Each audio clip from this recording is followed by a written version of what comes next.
నమస్కారం గురువుగారు. శ్రీమాత్రే నమ. గురువుగారు చెప్పుల స్టాండ్ అనేది బయట ఉన్నా కూడా ఇంట్లో చెప్పులు వేసుకొని తిరుగుతూ అనేది అలవాటైపోయింది. చాలా మందిని చూస్తూ ఉన్నా. అసలు ఇంట్లో చెప్పులు వేసుకోవడం మంచిదే అంటారా? ఏ చెప్పులు వాడాలి? ఏ చెప్పులు వాడటం వలన కలిసి వస్తుంది? ఈ విషయాల గురించి చెప్పండి. సరే, చెప్పుల ప్రాధాన్యత అన్నది ఈరోజు వారి యొక్క స్టేటస్ సింబల్గా మారడం జరిగింది. చెప్పులు వాడే విధానంలో కానీ, వాటి యొక్క క్వాలిటీ విషయంలో కానీ, ఉండే విషయంలో కూడా మన చెప్పులు అన్నది ప్రాధాన్యత చాలా కాలంగా పెరిగింది. ఇప్పుడు దాని ఇంపార్టెన్స్ కూడా చాలా వరకు మన యూనిఫామ్లో ఒక భాగంగా చెప్పులు కూడా మారడం జరిగింది. అయితే మనం ఇంట్లో బంధువులు కానీ, చుట్టాలు కానీ మొదలుగా వారు వచ్చినప్పుడు ఈ మధ్యకాలంలో మన తూర్పు ఫేసింగ్ ఇల్లు కానీ, ఉత్తర ఫేసింగ్ ఇల్లు కానీ ఉన్నప్పుడు వాళ్ళు తూర్పు ఈశాన్యంలో మన గుమ్మం పెట్టడం జరుగుతుంది. సో ఈ తూర్పు ఈశాన్యం, ఉత్తర ఈశాన్యం ఎవరికైతే మెయిన్ ద్వారం ఉందో కంపల్సరీగా మాత్రం ఆ గుమ్మం దగ్గర, అంటే ఏ గుమ్మం దగ్గర పెట్టకూడదు. ముఖ్యంగా ఈ తూర్పు, ఉత్తర ఈశాన్యం ద్వార బంధాల దగ్గర ఎట్టి పరిస్థితుల్లో కూడా చెప్పులు అన్నది విడిచిపెట్టకూడదు. దాని తర్వాత ఏంటంటే ఈ గృహంలోకి చెప్పులు వేసుకు రావడం అన్నది సాధ్యమైనంత వరకు 99% కూడా అవాయిడ్ చేయాలి. దానికి ఏంటి కారణం అంటే, ఈ చెప్పులు అన్నవి ఏంటంటే మనం బయటికి వెళ్ళినప్పుడు అనేక ప్రాంతాలు తిరుగుతుంటాం. అది బరియల్ గ్రౌండ్ అవ్వచ్చు, ఇంకో ప్రాంతం అవ్వచ్చు. ఇక్కడ ఉన్నటువంటి ఎనర్జీ అంతా కూడా ఆ చెప్పులు క్యాచ్ చేస్తుంటాయి. అంటే పూర్వకాలంలో మనం మామూలుగా బయట తిరిగేటప్పుడు చెప్పులు లేకుండా పూర్వకాలంలో తిరిగేటప్పుడు ఈ కొంతమందికి ఏంటంటే ఈ చిన్నపిల్లలకో, జబ్బుతో ఉన్న వాళ్ళకో, రోగంతో వాళ్ళకో దిష్టి తీసి నీళ్ళు బయట పారేయటం, ఈ కోడిగుడ్లు బయట కొట్టడం. అలాగే మనం ఇంటికి అంటే వాస్తు దోషానికి కానీ ఈ శుక్రవారం నిమ్మకాయలు కట్టడం వల్ల బయట పారేస్తుంటారు. అవి తెలియకుండా మనం ఈ తొక్కడం వల్ల కొంత నెగిటివ్ ఎనర్జీ వచ్చింది. అంటే చెప్పులు లేకుండా తొక్కినా, చెప్పులతో తొక్కినా, లేదు మనం వాహనం మీద వెళ్తూ కూడా టైర్లు దాని మీద వెళ్ళినా కూడా కంపల్సరీగా ఆ నెగిటివ్ ఎనర్జీ దానికి సంబంధించినటువంటి వాహనం మీద, వ్యక్తి మీద పడుతుంటుంది. అయితే ఏంటంటే ఆ వ్యక్తి ఎవరైతే చెప్పులు పెట్టుకున్నాడో, వాహనం నడిపే వ్యక్తి, అతను చాలా నియమంగా ప్రతిరోజు దైవ పూజ చేసుకుంటూ, సూర్య నమస్కారం చేసుకుంటూ చాలా పర్ఫెక్ట్గా ఉన్నాడో అతని మీదకి నెగిటివ్ ఎనర్జీ చేరదు. అది జోళ్ళకి అంటిపెట్టి ఉండిపోతుంది. అందువల్ల జోళ్ళు వేసుకోవడం ఒక మార్గం. అదే కొంత బలహీనమైన వ్యక్తులు, కొద్దిగా సరైనటువంటి కార్యక్రమాలు, దైవ కార్యక్రమాలు చేయకుండా మైలుగా ఉన్నటువంటి వ్యక్తుల మీద అది వ్యక్తిగతంగా అతని మీద చూపిస్తుంటుంది. పర్ఫెక్ట్గా ఉన్న వాళ్ళకి చెప్పులను ఆశ్రయించి ఉంటుంది. సో ఆ చెప్పులతో లోనికి రావడం వల్ల ఏంటి, ఆ నెగిటివ్ ఎనర్జీ ఆ చెప్పులతో పాటు లోనికి ఎంటర్ అయ్యి కంపల్సరీగా ఏదో ఒక దాన్ని ఆశ్రయిస్తుంటుంది. అది ఇంట్లో ఉన్న చిన్నపిల్లల మీద, భార్య మీద, ఇంకోళ్ళ మీద, ఎవరు వీక్గా ఉంటే వాళ్ళ మీద ఆశ్రయిస్తుంది. ఇది టెక్నికల్ పాయింట్. అందుకనే మనం ఇంట్లో ఉన్నప్పుడు చిన్నపిల్లలకి ఆంజనేయ స్వామి బొట్టు, అమ్మవారి బొట్టు, బాబావారి బొట్టు పెట్టినప్పుడు ఆ నెగిటివ్ ఎనర్జీ వాళ్ళకి అరేంజ్ చేయదు. అది ఎక్కడో ఇంటితో ఒక చోట ఉంటుంది. కొన్ని సందర్భాల్లో ఏ టీవీ పోవడము, ఆ ఎనర్జీ వచ్చి ఫ్రిడ్జ్ అనుకోకుండా కాలిపోవడం, అవి కూడా జరుగుతుంటాయి ఎనర్జీ రావడం ద్వారా. అంటే అది చాలా మంది గమనించరు. 90% ఒకసారి మీరు మీ చెప్పులతో ఒక బరియల్ గ్రౌండ్కో ఎక్కడికి వెళ్ళి అదే చెప్పులతో ఇంటికి రండి. ఖచ్చితంగా 24 అవర్స్లో మీకు ఒక అనర్థం జరగకపోతే చూద్దాం. సో అంత పవర్ఫుల్ చెప్పులు కనుక్కుంటుంది. కాబట్టి ఎట్టి పరిస్థితుల్లో కూడా చెప్పులతో ఇంట్లో రాకూడదు. అలాగే అవి ఈశాన్య భాగంలో పెట్టకూడదు. 90% చెప్పులు స్టాండ్ ఉంటే దాంట్లో పెట్టవచ్చు. సో చెప్పులు కూడా ఎలా ఉంటాయంటే, ఎప్పుడు కూడా చెప్పులు అనేవి ఒక 6 నెలలు మించి వాడకూడదు. తెగిపోయినట్టు కానీ, అరిగిపోయినట్టు కానీ ఉండకుండా ఒక 6 మంత్స్కి చెప్పులు మార్చడం మంచిది. అలాగే చెప్పులు కూడా మనం వాడడం ఆపేసిన వెంటనే అవి డిస్పోజ్ అన్నా చేసేయాలి, ఎక్కడన్నా వదిలేయాలి తప్ప అవి కూడా ఇంట్లో 10 జతలు చెప్పులు ఉన్నాయని పెట్టకూడదు. అది కూడా కొంత ఇబ్బంది అవుతుంది. వాడుతున్న చెప్పులను వాడడం కొద్దిగా ఏదో స్పెషల్గా ఉంటే పక్కన పెట్టుకోవచ్చు. సో ఈ విధంగా ఉంటుంది. అందువల్ల బయట తిరిగిన చెప్పులతో మాత్రం లోనికి రాకూడదు. అలాగే ఈశాన్యం మూల, ఉత్తర ఈశాన్యం, తూర్పు పడకుండా స్టాండ్ పెట్టుకొని దాంట్లో పెట్టుకోవచ్చు.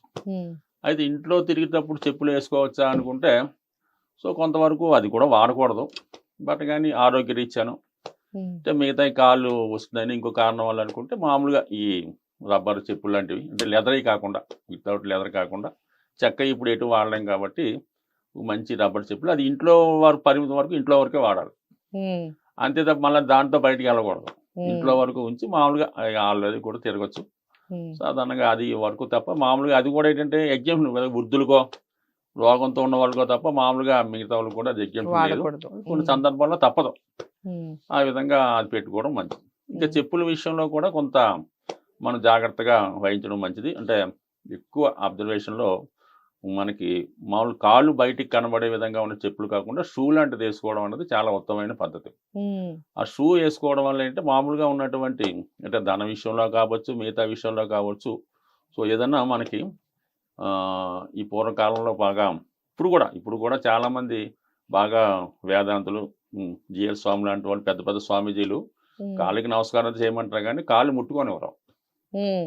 ఎందుకు ముట్టుకునేవారంటే మనం ముట్టుకొని కాళ్ళకి నమస్కారం చేస్తే అతని శక్తి అంతా మనం లాగేస్తాం. హుహు. ఆ ఎనర్జీ మనకు వచ్చేస్తుంటుంది అన్నమాట. అందుకని పెద్దవాళ్ళు కాళ్ళు టచ్ చేయనివ్వరు. ఓకే. ఒకవేళ మరి నిజంగా మనం అలా టచ్ చేస్తుంటే ఆ ఎనర్జీ మనకి రావడం, వీళ్ళు బాగోవడం జరుగుతుంది. దూరంగానే పెడతారు. ఎవడన్నా గొప్పోడు పాత పూజ చేసుకుంటాను గురువుగారు అంటే 5,00,000 10,00,000 చార్జ్ చేస్తుంటారు. అది వేరే సంగతి. సో ఆ కారణం వల్ల ఏంటంటే దీన్ని బట్టి అర్థమైంది మన ఎనర్జీ కానీ, మన శక్తి కానీ మన పాదాల ద్వారా బయటకు వెళ్తుందని కదా.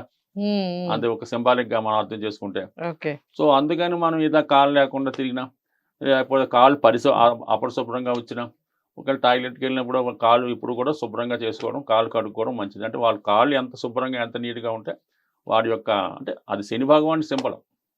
మన విష్ణుమూర్తి యొక్క రూపంలో భుజాల నుంచి వైశ్యులు పుట్టారని, హృదయం నుంచి బ్రాహ్మణులు పుట్టారని ఏదో చెప్పారు. అలాగే కాళ్ళ నుంచి శూద్రులు కూడా పుట్టారు. అంటే శని భగవానుడు అక్కడ పుట్టాడు కాబట్టి, శని మనకి సకల ఐశ్వర్యాలు ఇచ్చేవాడు కాబట్టి కాళ్ళు చక్కగా శుభ్రం చేసుకోవడం, వారంకి ఒకసారి అన్న ఇవన్నీ శుభ్రంగా ఉంటే వాడు ఖచ్చితంగా బాగుంటుంది. ఆ ఎనర్జీ పోకుండా ఉండాలంటే వాడు షూ లాంటిది ధరించడం వల్ల కంపల్సరీగా ఆ ఎనర్జీ అందులోనే ఉంటుంది, బాగుంటుంది. అది అలాగని రాత్రి పడుకున్నప్పుడు గట్టా కాదు, కేవలం బయటికి వెళ్ళినప్పుడే. చాలా మంది ధనవంతులు, ఎగ్జిక్యూటివ్స్, ఉన్నతాధికారులు, ఈ పోలీస్ డిపార్ట్మెంట్ వాళ్ళంతా కూడా అంతర్గతంగా వాళ్ళు ఎప్పుడు కూడా షూ వాడుతుంటారు. మామూలు చెప్పులు వేసుకున్న అర్థమవుతుంది. మనం అతని చెప్పులు చూడగానే అతని స్టేటస్ని ఖచ్చితంగా అర్థం చేసుకోవచ్చు. మీ ఇంట్లో ఒక ఫంక్షన్ అయింది, లేదంటే మనం ఫంక్షన్ గారికి వెళ్ళాం, ఆ బయట విడిచిపెట్టిన చెప్పులను చూసి అక్కడ జరుగుతున్నటువంటి స్టేటస్ మనం చెప్పవచ్చు. అక్కడ ఎటువంటి వాళ్ళు వచ్చారు, ఎటువంటి హోదా గలవారు అందులో ఉన్నారన్నది ఆ చెప్పులు బట్టి చెప్పేస్తుంటారు అన్నమాట. అందుకని చెప్పులు కూడా మనం జాగ్రత్తగా ఉంటే ఒకటి మనం జాతకంలో ఇంప్రూవ్ చేసుకుంటే అది ఆటోమేటిక్గా ఇంప్రూవ్ చేస్తుంటుంది. అలాగే ఒక రోజు వేసుకున్నటువంటి బట్టలు ఎట్టి పరిస్థితుల్లో కూడా మర్నాడు వేసుకోకూడదు. అంటే ఎంత ఖరీదైన బట్టలైనా సావకాశంగా కొన్ని ప్రత్యేకంగా పెట్టుకుంటారు కొంతమంది షూట్ లాంటిది. అందుకే పట్టు వస్త్రాలు కూడా ఏమన్నారంటే ఒకసారి వాడినా కూడా మర్నాడు వాడుకోవచ్చు అని పెట్టారు. కానీ మామూలు నేత వస్త్రాలు కానీ ఇవన్నీ కూడా ఒక రోజు మనం బట్టలు వేసుకున్నామంటే కంపల్సరీగా ఆ ఎనర్జీ అంతా కూడా ఆ బట్టలు స్వీకరిస్తుంది. కంపల్సరీగా మన చాగంటి కోటేశ్వర గారు చెప్పడం అయితేనే, ఎవరు చెప్పడం అయితేనే అది అవకాశం లేకపోతే మనం ఏం చేయలేం. సాధ్యమైనంత వరకు మర్నాడు కొత్త బట్టలు అంటే ఉతికిన బట్టలు ధరించవలసిందే, లేదా తడి పన్ను వేసుకోవాలి తప్ప ఒక రోజు విడిచిపెట్టిన బట్టలు మర్నాడు ఎట్టి పరిస్థితుల్లో కూడా వేసుకోకూడదు. అలా ఏ రోజు బట్టలు వాళ్ళు వేసుకున్నా ఖచ్చితంగా వాళ్ళ స్టేటస్ బాగుంటుంది. ఈవెన్ లోదుస్తులు కూడా అవి ఇంకా ఇంపార్టెంట్. సో ఇవి కంపల్సరీగా మార్చుకోవడం బెస్ట్. అలాగే ఇంకోటి ఏం చేస్తున్నాం, మనం బయటికి వెళ్ళి వస్తున్నాం, ఒక రోజు బట్టలు వేసుకుంటే దాన్ని ఇంకా అపరిశుభ్రం అయిపోయినట్టు, మనలో నెగిటివ్ ఎనర్జీ అంతా కూడా వస్తుంది, అది వస్తుంది. ఆ బట్టలు తీసుకెళ్ళి మన తలుపుకి మెయిన్ ద్వారానికో పక్క ద్వారానికో హ్యాంగర్ పెట్టి అక్కడ పెడుతున్నాం. ఈ తలుపు హ్యాంగర్ ఏమవుతుంది, లక్ష్మీదేవి స్వరూపం. దానికి మురికి బట్టలు అక్కడ పెట్టడం, ఆ గుమ్మం దగ్గర జోడు పెడితే ఇంక లక్ష్మీదేవి ఇంట్లో ఏముంటుంది. అందువల్ల అనేక రకాల చికాకులు ఉన్నాయి. అలాగే గుమ్మం మీద బట్టలు వేయటం కానీ తలుపు మీద మన తువాలు గమనం ఆ ద్వారం మీద వేస్తారు. అవును. సో ఇవి కూడా వేయకుండా జాగ్రత్తగా ఉంటే, అంటే ఇది కూడా చిన్న పాయింట్, అవన్నీ కూడా పరిశుభ్రంగా ఉంచుకోవడం, ఈ చెప్పుల విషయంలో కూడా జాగ్రత్తగా ఉంటే కంపల్సరీగా. అయితే గురువు గారు మామూలుగా మీరు మాట్లాడుతూ ఇంట్లో ఎవరైనా రోగంతో ఉన్న వాళ్ళు కానివ్వండి, లేదా ఇంటి వరకు అంటే లోపల వరకు చెప్పులు వాడుకోవచ్చు. అయితే కొంతమంది చెప్పులు వేసుకొని బీరువాలు తెరిచి డబ్బులు అది తీస్తూ ఉంటారు, అలా చేయొచ్చు అంటారా? బీరువాలు తెచ్చే విషయంలో అనుకుంటే ఇంకా చాలా సిద్ధాంతాలు పాటించారు. అసలు మనం ఏదో పొద్దున అవసరం వచ్చిందనుకోండి, ఎట్టి పరిస్థితుల్లో కూడా స్నానం చేయకుండా బీరువా తీయకూడదు, టచ్ మనీ కూడా మామూలు మనీ కూడా ముట్టుకోకూడదు. మన ఈవెన్ మనీ పర్స్ కూడా ముట్టుకోకూడదు. ఇంక మళ్ళీ పొద్దున మనం ఎప్పుడైతే రాత్రి పడుకున్నామో కంపల్సరీగా వాడు మళ్ళీ పొద్దున్న లేచిన తర్వాత శుభ్రం కాలు కుర్చాలు తీసుకున్న తర్వాత స్నానం చేసిన తర్వాత మనీ ముట్టుకోవాలి తప్ప, కానీ నిద్ర మోకంతోనో అదంతోనో వెళ్తే మాత్రం ఇంక చికాగా ఉంటుంది. బీరువా కూడా అంతే. అలాగే పూజా మందిరం ఓపెన్ చేయడం కూడా అంతే. ఇన్ని విలువైనవన్నీ కూడా చెప్పులతో సాధారణంగా చేయకూడదు. మనం ఏదైనా ఒకరు విలువైన వస్తువు ఇచ్చినా చెప్పులతో వేసుకోం కదా. నాకు ఎందుకు గుడికి వెళ్తా వేసుకోరు కదా, తీర్థం ఇచ్చినప్పుడు ఇంకోటి ఎప్పుడు కనీసం ఏదైనా రోడ్డు మీద మనకు కనబడతాడు. కనపడుతున్నాడు గమనం ఏంటంటే ఏదో నేను తిరుపతి వెళ్ళి వచ్చి నేను ప్రసాదం తీసుకొని ప్యాకెట్ ఇస్తాడు. అది కూడా చెప్పులతో తీసుకోకూడదు. చెప్పులు ఇప్పి గౌరవప్రదంగా, అది ఒక శుభ సూచకం. అది ఆ దైవం మీద మనకున్న గౌరవం చెప్పులు తీయడం అంటే. పూర్వకాలం ఏంటంటే పెద్దవాళ్ళు వారు గ్రామ పెద్ద ఎవరు వెళ్తుంటే ఈ చెప్పులు ఇప్పేసి నమస్కారం పెట్టేవారు. ఏ చెప్పులు ఎందుకంటే ఇప్పి పెట్టేవారు అన్నమాట. ఇప్పుడు కూడా మనం రోడ్డు మీద వెళ్ళినప్పుడు ఇది పక్కన సాయిబాబా టెంపుల్ కనబడుతుంది, ఇంకోటి కనబడుతుంది, గమని నమస్కారం పెడతాడు ఆ బండి మీదే. దేవుడు నిన్ను అడిగాడా? నువ్వు ఖచ్చితంగా దేవుడిని నమస్కారం పెట్టాడు, ఆ బండి దగ్గర చెప్పులు పక్కన పెట్టి దూరం నుంచైనా పెట్టుకో. అంతేగాని చెప్పులతో పెట్టడం వల్ల ఏంటంటే అది కొద్దిగా దేవుడి మీద మనకు ఉన్నటువంటి అగౌరవాన్ని చూపిస్తుంటుంది. సో ఇవన్నీ కూడా కొన్ని నియమాలు పాటించడం వల్ల మనలో ఆ సంస్కృతి, ఆ నీకు పాజిటివ్ ఎనర్జీ అంతా మన మనిషిని కూడా సాంప్రదాయబద్ధంగా మనకు వెళ్తూ ఉంటుంది. మనం ఏవైతే భగవంతుడికి ఇస్తామో భగవంతుడు మనకు అవే ఇస్తాడు. మన అగౌరవపూర్వంగా ఎలా చేస్తాడో మనకు కూడా అదే గౌరవం వస్తుంటుంది. సో ఇవన్నీ కూడా ఈ చెప్పుల విషయంలో కొద్దిగా ఆ విధంగా పాటించారు.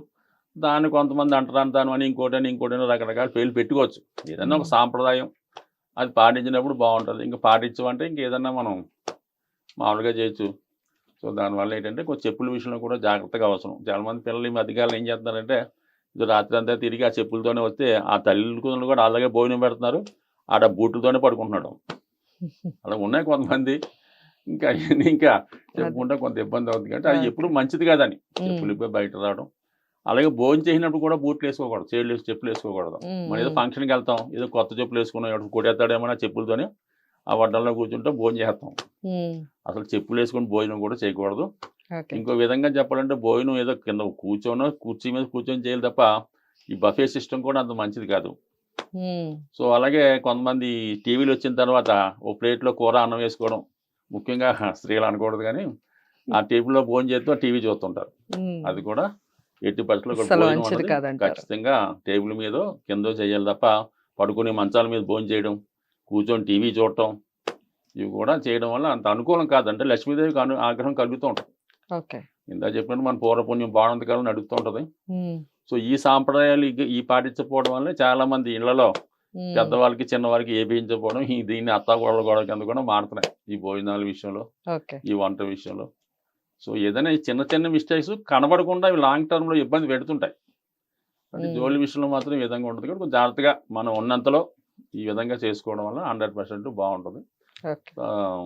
ఏదైనా పాత మాత్రం ఇంకా మన వాటర్ని చెప్పాలంటే బయట పడితే దాయకూడదండి.